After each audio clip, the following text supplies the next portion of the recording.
Donc, le projet AQ Fresh Label, qu'est-ce que c'est? En fait, c'est un projet qui visait à développer de nouveaux outils, appelés outils intelligents, Smart Labels en anglais, pour les aliments réfrigérés ou surgelés dans l'optique de limiter le gaspillage alimentaire. Alors, les outils intelligents, qu'est-ce que ça peut être? Ça peut être des outils comme ceux que je vais vous faire passer. Malheureusement, la coordinatrice devait nous en apporter un grand nombre, mais comme elle n'a pas pu venir, je me contente des petits échantillons que j'ai. Donc ça, c'est une première technologie. Je vais vous en montrer d'autres, probablement au cours de la restitution. Ça, c'est une deuxième technologie. Je vous les montre juste pour que vous vous familiarisez avec leurs aspects, et puis après, on pourra en rediscuter. C'est la même, juste une variante marketing, on va dire. Un autre principe enzymatique, on va le voir ensemble. Et puis ça, c'est juste le premier qui m'ont donné un peu plus d'étiquettes que les autres. Donc je vais vous les faire passer pour que vous puissiez les regarder.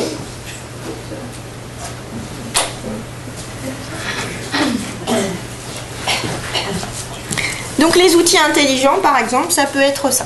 Le but, c'est de vraiment limiter le gaspillage alimentaire et d'assurer un niveau élevé pour la qualité et la sécurité du consommateur.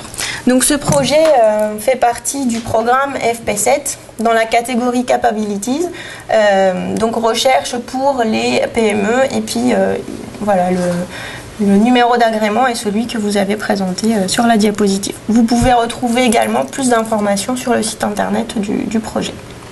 Donc, ce projet a réussi à réunir 18 partenaires. Ces 18 partenaires, vous les avez représentés sur cette diapositive.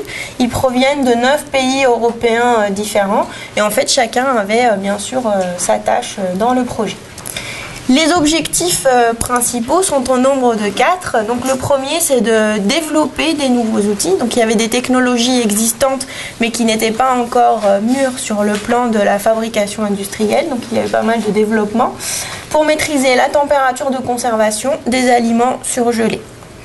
Il y a eu pas mal de développement au niveau d'outils existants pour les produits réfrigérés, pour les faire évoluer en fait, et qu'ils soient utilisables pour les produits surgelés. Ensuite, il y a eu des nouveaux outils qui ont été développés pour maîtriser non pas la température, mais plutôt les conditions de conservation de certains produits qui sont conditionnés sous atmosphère protectrice. Et donc essayer de voir si c'était possible de détecter des fuites qui pourraient par exemple faire qu'un conditionnement sous CO2 soit modifié pour contenir de l'oxygène, ce qui peut bien entendu occasionner des problèmes notamment sur le développement microbiologique de certains micro-organismes. Donc c'était surtout des applications volailles, donc on va le voir au niveau de ces produits réfrigérés avec donc maîtrise de l'environnement gazeux. La partie sur laquelle on va peut-être le plus insister cet après-midi, ça va plutôt être la partie attente des différents acteurs de la chaîne de distribution vis-à-vis de ces outils. Alors pourquoi on a choisi de faire un focus sur cette partie-là? Tout simplement parce que les outils ITT, bien qu'on les appelle innovants, intelligents, etc., finalement, ils ne sont pas si nouveaux que ça. Je vous ai dit, moi, j'ai fait ma thèse dessus il y a quelques années déjà. Et si on remonte à l'origine, ça remonte peut-être aux années 80. Donc, ça fait quand même un petit moment qu'on parle de ces ITT. Mais on n'arrive pas vraiment à les faire percer. On n'arrive pas vraiment à en faire des outils utilisables au niveau industriel. Et donc, la partie innovante de ce projet, c'était de savoir pourquoi. Donc d'aller demander aux acteurs de la chaîne du froid, pourquoi est-ce que ces outils peinaient à percer en fait et à devenir des outils utilisés. Donc pour cela, on a identifié 3 cibles principales, les industriels, les distributeurs et les consommateurs. La dernière partie, c'était d'informer largement parce qu'on estime également que peut-être la partie diffusion des résultats a un peu n'était pas bien réalisé pendant les années précédentes. Et donc, lors de réunions d'échange comme celle-ci, on essaye de sensibiliser des relais qui peuvent à leur tour sensibiliser d'autres personnes.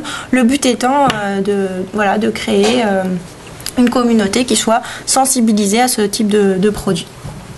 Donc comme tout projet, celui-ci est décomposé en plusieurs work packages. Donc on va retrouver les work packages de management qui sont communs à tous les projets. Dans la première partie, c'était intéressant de définir un cahier des charges pour ce qu'on attendait du projet. Et c'est vrai que c'était nécessaire pour ne pas trop s'éparpiller. Et faire un point sur la législation. La législation qui a évolué au cours du projet.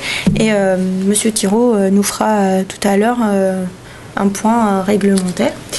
Ensuite, dans le Work Package 2 et 3, qui sont des Work Packages vraiment techniques, il s'agissait essentiellement de développer ces ITT spécifiques pour l'environnement modifié, pour l'atmosphère protectrice, ou ces ITT qu'on faisait évoluer pour suivre les produits surgelés à partir d'ITT conçus initialement pour les produits réfrigérés. Nous, on s'est vraiment concentré au niveau d'IFIP sur les Work Packages 4 et 5, donc pour les aspects socio-économiques et au niveau de la dissémination comme aujourd'hui. Donc pour commencer, qu'est-ce qu'un ITT?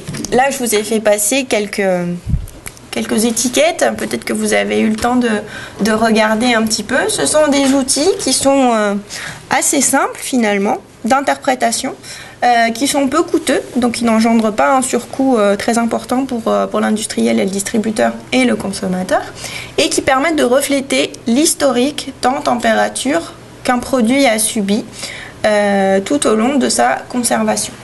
Donc, j'insiste un petit peu sur le mot historique, c'est-à-dire que ce n'est pas un détecteur de franchissement de seuil. Il ne s'agit pas de changer d'aspect ou de couleur si on dépasse par exemple la température de 8 degrés.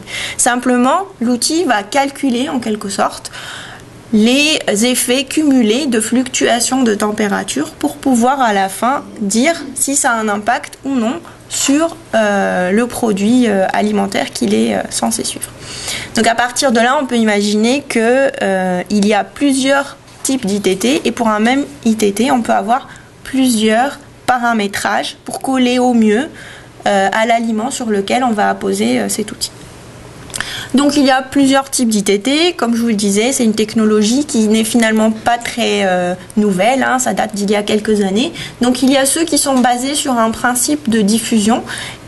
Donc dans tous les cas, c'est des réactions qui sont vraiment influencées par la température, puisque ce sont des intégrateurs temps-température. Dans le cas de la diffusion, en fait, c'est un indicateur chimique et tout simplement, on va avoir, comme vous le voyez ici, je ne sais pas si j'ai un pointeur, oui. Donc, comme vous le voyez là, on va avoir au tout début un produit sur lequel le centre va être incolore. Et en fait, il s'agit ici d'un produit chimique qui, à l'état initial, après activation, va être complètement incolore. Tout au long de la conservation, on va avoir une évolution.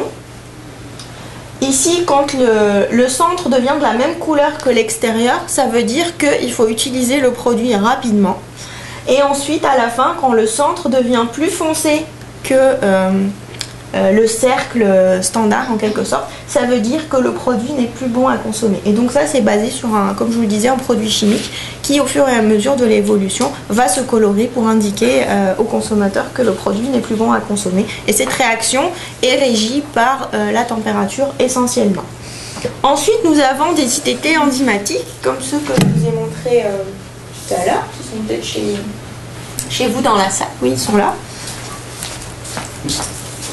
Donc ce sont ces ITT-là qui ont été d'ailleurs étudiés dans le projet et qui étaient initialement conçus pour des outils pour suivre la chaîne du froid de produits réfrigérés et qu'ils ont fait évoluer pour suivre donc des produits surgelés.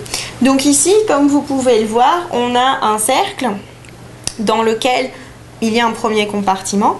Un deuxième compartiment qui est ici scellé et séparé du premier. La réaction d'activation consiste simplement à pousser le contenu de ce premier compartiment dans celui-ci. Donc au début, quand il n'y a rien, c'est blanc. Lorsqu'on pousse le contenu du premier compartiment, ça va devenir vert.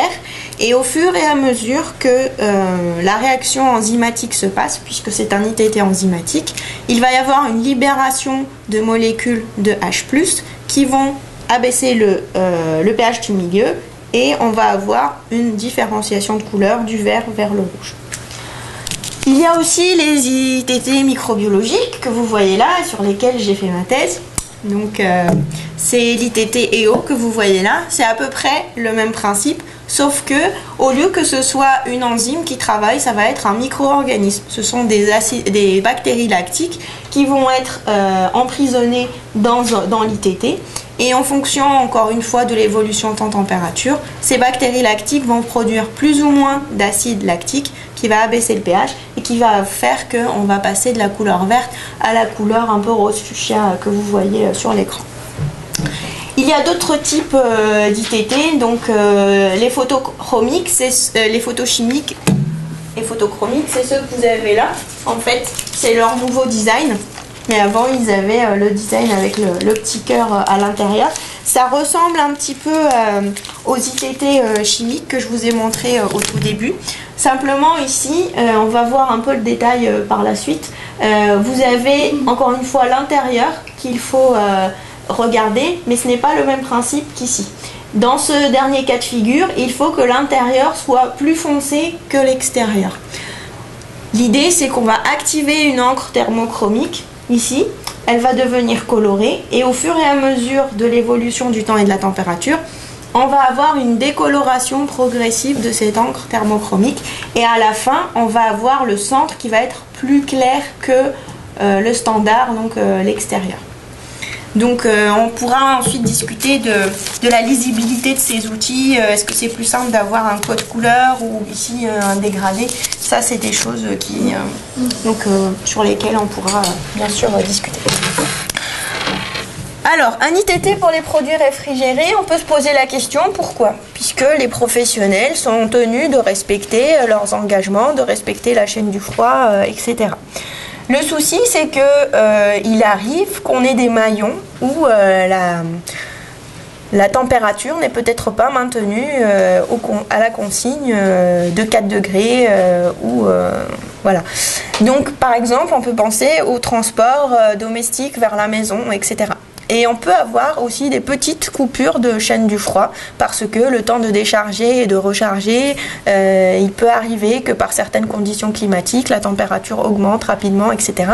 Et c'est vrai qu'aujourd'hui, on a rarement des outils qui permettent d'avoir l'historique cumulé, vraiment sur une unité, depuis la sortie usine jusqu'au moment où le consommateur va consommer le produit, un historique donc cumulé du temps et de la température.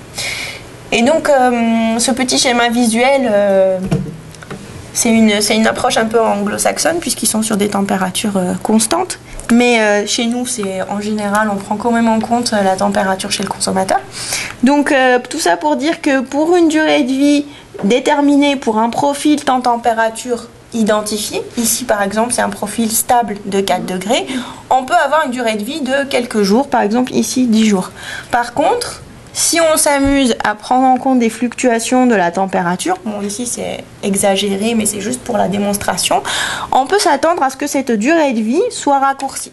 Le problème c'est que le professionnel qui met en place la durée de vie n'a aucun moyen de prévoir ces fluctuations-là. Et lui, il va étiqueter une durée de vie qui tient compte de fluctuations raisonnablement prévisibles, mais qui peut-être ne représente pas les fluctuations réellement ressenties par le produit. Et c'est là que ce type d'outil peut être intéressant. Alors, je vous ai parlé aussi d'outils intelligents, ça ne s'appelle plus des ITT, mais c'est des outils intelligents pour détecter l'odeur résiduelle. On observe de plus en plus de produits qui sont conditionnés sous atmosphère protectrice. Cela permet de contenir le développement microbien, mais ça peut aussi avoir des applications technologiques, notamment pour des aspects de couleur pour la viande bovine par exemple.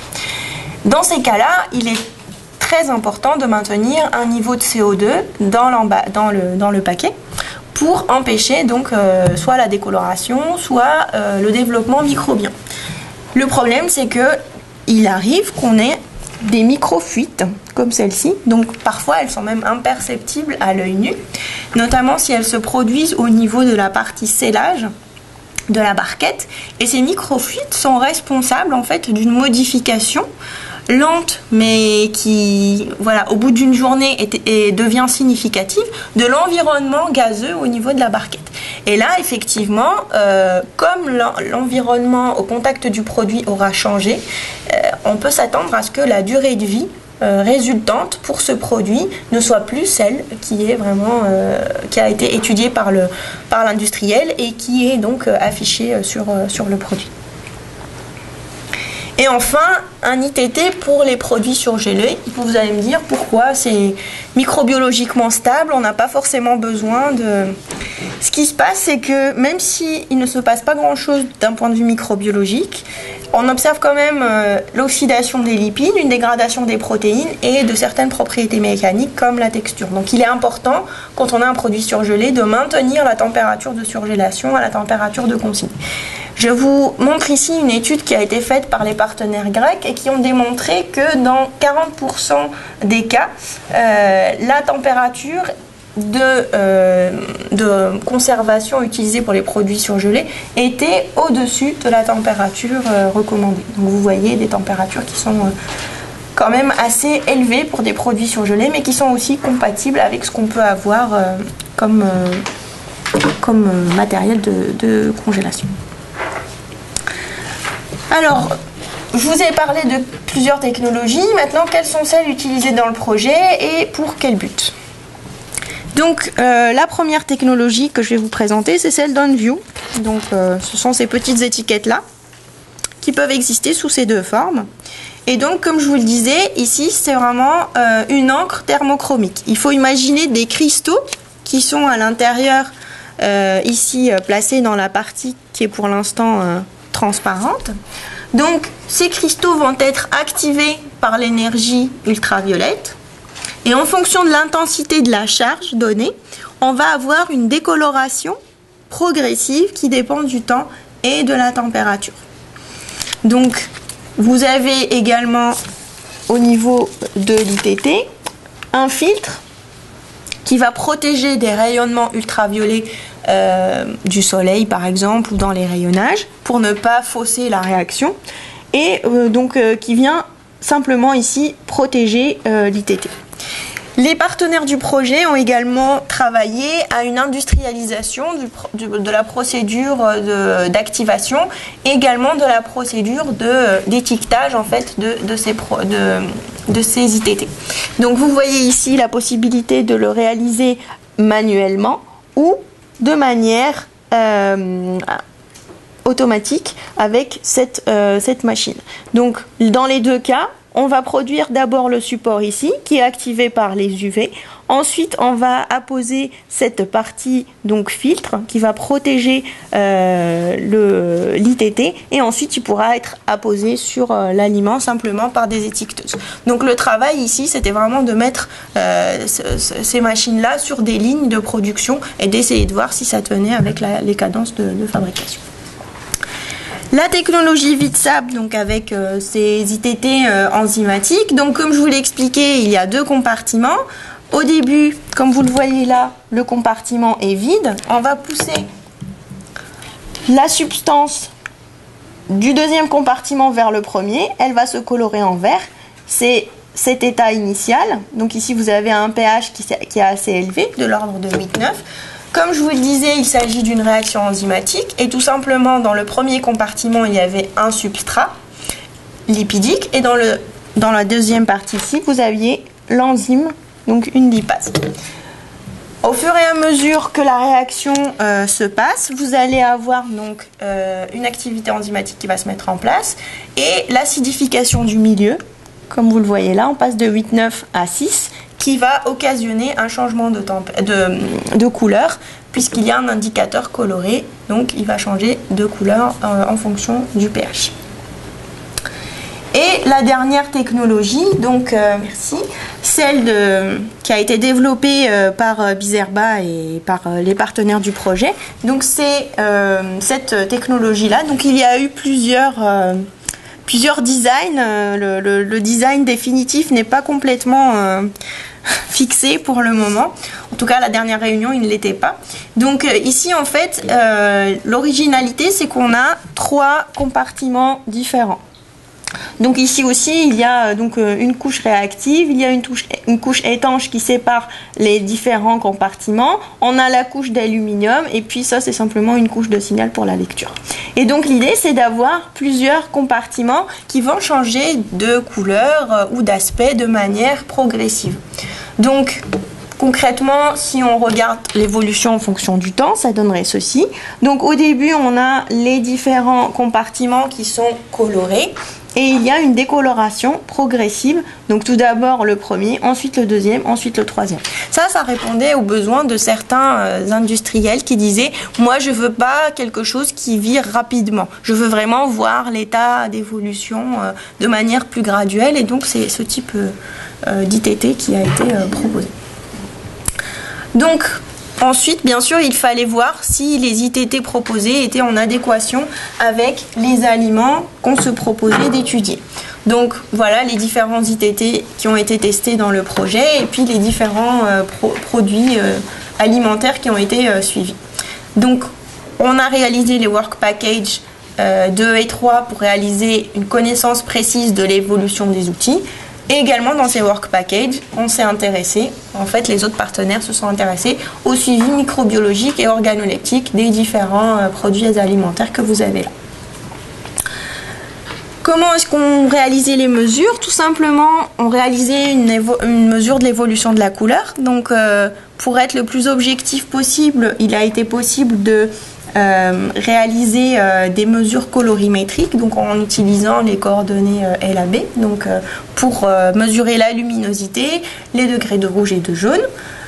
Donc c'est un mini colorimètre qui a été utilisé, qui est adapté à la taille de ces outils, parce que vous voyez bien que la surface de mesure est vraiment très faible. Donc il fallait en tenir compte. Donc à partir de là, on avait des équations qui permettaient de résumer l'information obtenue au niveau de toutes ces mesures. Et on suivait l'évolution donc de ces mesures de luminosité, de degrés de rouge et de jaune dans le temps. Donc ça a évolué forcément. Et ensuite, on a pu proposer des modèles pour prédire cette évolution. Ces modèles ont été mis en parallèle avec les modèles de microbiologie prévisionnelle qui permettent de suivre l'évolution des micro-organismes en fonction du temps. Donc aujourd'hui, je ne m'attarde pas trop sur cette partie, mais si vous souhaitez avoir plus de précision là-dessus, vous pouvez nous contacter, il n'y a pas de souci, on pourra vous donner des éclairages là-dessus. Donc aujourd'hui, comme je l'ai annoncé en début de réunion, on va faire un focus sur le Work Package 4 qui était réservé aux aspects socio-économiques, donc attente des acteurs de la chaîne du froid par rapport à ces outils et situer tout cela dans notre contexte français et européen, donc avec les aspects réglementaires puis normatifs.